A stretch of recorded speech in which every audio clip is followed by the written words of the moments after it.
আমরা অনেকগুলো মডালিটিতে যেতে চাই, আমরা সেগুলোর পাইলটিং করব।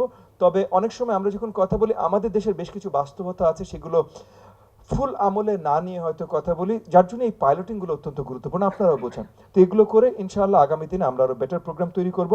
টিচারদের এখানে আপনাদের বলেছি, আপনারা অলরেডি বলেছি যে আমরা ট্রেনিং ছাড়া এখন থেকে স্কুলের ক্লাস কক্ষে পাঠাবো না, শ্রেণীকক্ষে পাঠাবো না। 14,500 জন এটা অলরেডি হয়েছে।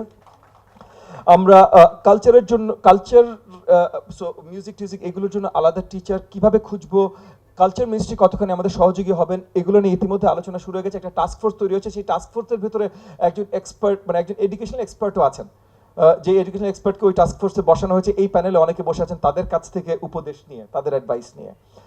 স্পোর্টসের সাথে সেম জিনিস হচ্ছে। সো স্পোর্টস, আগে আমাদের একটু ভুল কথা হয়েছে এখানে, স্পোর্টস টিচার আমাদের কখনোই ছিল না।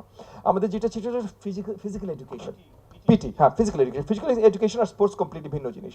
স্পোর্টসের জন্য আমরা এখন কোচ, সেটা গতকালও আমরা স্পোর্টস মিনিস্ট্রির সাথে বড়ভাবে একটা আলোচনায় বসেছিলাম যে তারা প্রত্যেকটা উপজেলা লেভেলে তারা স্পোর্টস ইনস্ট্রাক্টর কোঅর্ডিনেটর দিচ্ছে 3 জন করে। ওই 3 জনের মাধ্যমে, ওই 3জনও আমাদের স্কুলে ট্রেনিংয়ের জন্য আমরা নিয়ে আসবো, এবং ওই 3জনের মাধ্যমে আমাদের টিচারদেরও ট্রেনিং হবে। এরকম বেশ কিছু প্রক্রিয়া আমরা যাচ্ছি। এবং আরেকটা জিনিস আপনারা জেনে খুশি হবেন যে মানে ওভারঅল টিচার নীতিমালা আমরা বড়ভাবে, স্পেশালি আমাদের প্রাথমিকের জন্য শিক্ষকদের একটা নীতিমালা নিয়ে, এখানে আমি কিন্তু প্রাথমিকের মধ্যেই পুরো শিক্ষা মন্ত্রণালয় না, অন্য কিছু নিয়ে আমি বড়ভাবে কথা বলতে পারি না।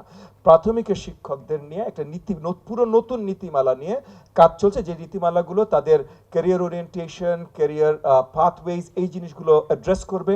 বেতন থেকে মানে রেমুনারেশন থেকে শুরু করে লার্নিং, ট্রেনিং, কন্টিনিউয়াস ডেভেলপমেন্ট সব কিছু অ্যাড্রেস করবে। এটা প্রচেষ্টা আমরা আছি।